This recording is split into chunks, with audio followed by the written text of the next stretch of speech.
community servers coming to Rust Console too early, and community servers being DDoSed as well as losing connection frequently. So after 2 years of the majority of the community wanting community servers for them to come out just before Christmas, just before 2024, we're now saying that we don't want them and they've come too early. Yeah. Pretty much, by the sounds of it, the community are saying community servers have come too early, they have been rushed, and quite frankly, does it feel rushed? Somewhat, yes. So first and foremost, community servers being rushed and basically coming to the game too early. Well, I can't say they've come too early because it's funny to say that since community servers were then actually supposed to come with the game on launch 2 years ago. So to say it was rushed is pretty funny. However, it looks as if a lot of the community within Rust Console is saying the community servers have come too early to the game. Now, I don't think community servers came to Rust Console too early. I actually think they came too late to the game. They've come too late in the respect that how people play this game now, just literally PvP driven, not a survival based tactical game that Rust Console once was at the start of its tenure. The majority of the community on devices, and we'll get to that. I do think the community servers have come too late for this game in just respect of how people play this game to how they played it, let's say a year and a half, 2 years ago, which I think is the main problem. Everyone wants PvP, and this is the thing with community servers. We have been basically starved of community servers for 2 years on Rust Console. So all we're used to is grafting our fucking arse off to get materials for the base, to get kits, get guns and all that kind of stuff, run monuments. So we're all used to vanilla 1 times. And now these 2 to 3 times servers have come out. Everyone wants a star, everyone just wants guns copied and pasted into their base. It's as if everyone basically went on a boxing diet where you're not allowed any fast food. Now once you finish training camp and the boxing match is over, you're then going to crave and go after all the fast food and have whatever you want. That's basically the Rust Console community with community servers. Everyone just wants a star, everyone wants it easy, even though 2 to 3 times is literally made so much easier, but still people want it easier. They want the easiest it can be. It's not a survival based game anymore. Now whilst it's fun to PvP and have events, which we've been doing over on the CNQR Warfare server, we also want to leave it for people to actually play the game rather than just PvPing at launch 24/7. I do think everyone was getting on D11's backs where they were kind of like, we have to basically get this out and then progress in terms with the commands and hopefully changing the menu UI throughout, you know, its process. So D11 basically wanted to get it out just before 2024, and funnily enough, community servers kind of came out the same time as the GTA 6 trailer. Like, GTA 6 is gonna affect a lot of games, this game included, with the player base. So our point is, if you had community servers, let's say at the start of the game or just a year in, you would have had a completely different way of how people would have run their community servers than they are doing now. I don't think they came too early, I think they came too late. Now following on from that, community servers getting DDoSed and disconnecting all the time. I've been seeing a lot of big content creators, McClub and Caleb one included, whose server keeps on going down, that I've been seeing when scrolling through TikTok, and his story comes up saying that his server keeps going down, whether that's due to high pop or DDoSing, I don't know, that's his server, as well as Obi's keeps on going down from what I was seeing in his Discord.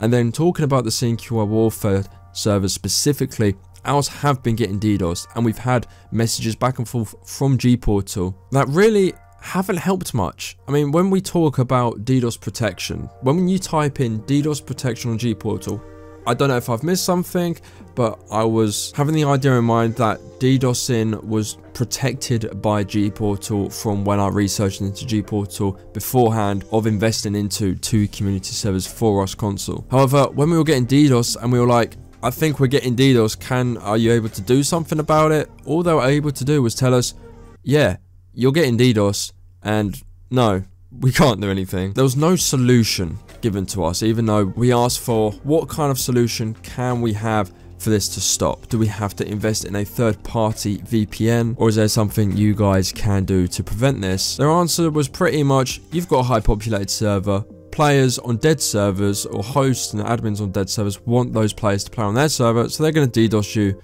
so those players can play on their server. It's just like, no shit. Yeah, that's what we're trying to say. Like, we don't want to lose the players. We have a high populated server. We're paying good money for these servers. Can you please do something about it?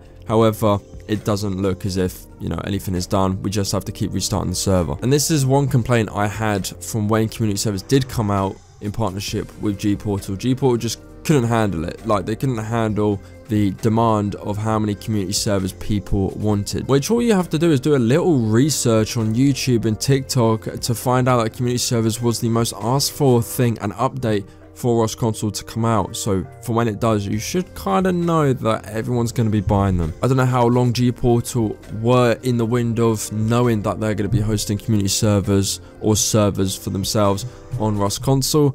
However, it didn't seem like they knew that long in advance due to the absolutely shambolic shit show that went on. Now here we've got a complaint from someone that has also mentioned our servers. This is from one of the CNQR boys that have sent this in on the CNQR Discord that help run it. They're also in the Rust Console Discord. This message is from Grant. He says, I think D11 should remove community servers and make the servers themselves like the PTB, because I haven't played one server that wasn't admin abused. These all include all the popular Rust player servers, for example, McClum and Caleb's, Obi's, all the Success servers, the CNQR servers, and the normal player-based servers. Like, I've Stop the cap. Stop the cap right now. played servers where they play solo, duo, trio, and then I confront the owners about this group at F13 that is 6 deep. Then they changed the name to 1 to 6 players max. I don't know how, but the only server I don't know. What is this guy waffling on about? He's repeating himself. The only server I haven't been abused on is Nova Clans. Makes no sense. Now, either this person is doing Nova Clan server a favor, or this is a genuine complaint from this player. First and foremost, can't really say much in terms of all the other content creator servers. Don't play them, only stick to CNQR Warfare. However, I do agree. I thought community servers were going to come out and they were going to be run by D11. You're going to have the solo, duo, trio. You're going to have the 2 to 3 times. I didn't initially think we were going to be admin. I thought, you know, for quite a long time that D11 were going to run it until they gave the community the admin possibilities that they could use and within the menus and banning people. That I didn't think was going to come so quickly with community servers. I thought D11 were going to run it. Now, if this player can, you know, leave a comment down below in this video, if they do watch it, saying who admin abused, what was their name, and what did they do. We kind of have a lot of explanation behind what happens. People love to just cry wolf at admin abuse and to get their own way, or to downplay a server. Now, I could obviously be looking into this way too much. However, there's dead servers out there that have DDoS CNQR warfares that I've said previously in this video. Our servers have been DDoS because of how popular they are. So this could obviously be a post that's kind of like trying to promote Nova Clan's server. The thing is, everyone's trying to get is pop. They're trying to populate their server, and they'll do that by any means necessary, whether it be DDoSing or fake complaining about a server they've never played so they get other players to play their server. People will stop at nothing to get their server populated, popular, so they can admin abuse, because usually it's those people that kind of admin abuse. They want the pop, and they try their best to spam, promote over comment sections, and maybe complain or make fake complaints so their community server populates. You know, this community is really sly in that regard. There's no, I'm happy for that person getting a high populated server, but I'm stuck at 0. So you know what, I'm going to try to take their players. And everybody's been complaining about admin abuse. It depends on what admin abuse is. There's so many stages to admin abuse. People could be like, dropping a gun for someone is admin abuse. Blowing up someone's base is admin abuse. Like, what is the smallest piece of admin abuse compared to the biggest? But I want to know, how do you guys find community servers? How are you finding them? Are you finding them a great experience for you to try out different servers and, you know, suss out who is a good admin or has a good mod team compared to the ones that don't? And what is the best server you've played? A lot of people that have played CNQR Warfare have said it is very PvP driven. However, with the raids and everything, a lot of stuff goes on within the server that is fun. And everyone complains about offlines. It's just what it is. It's a 2-time server. It's easy to get loot, and it's obviously easier to offline depending on what your base is. Thank you guys for watching. As always, leave a like on the video, subscribe if you're new around here. All my socials are in the description. Also join up the CNQR Discord. That is where we're kind of all active and talking with the community as well as myself. And as always, I'll see you in the next one.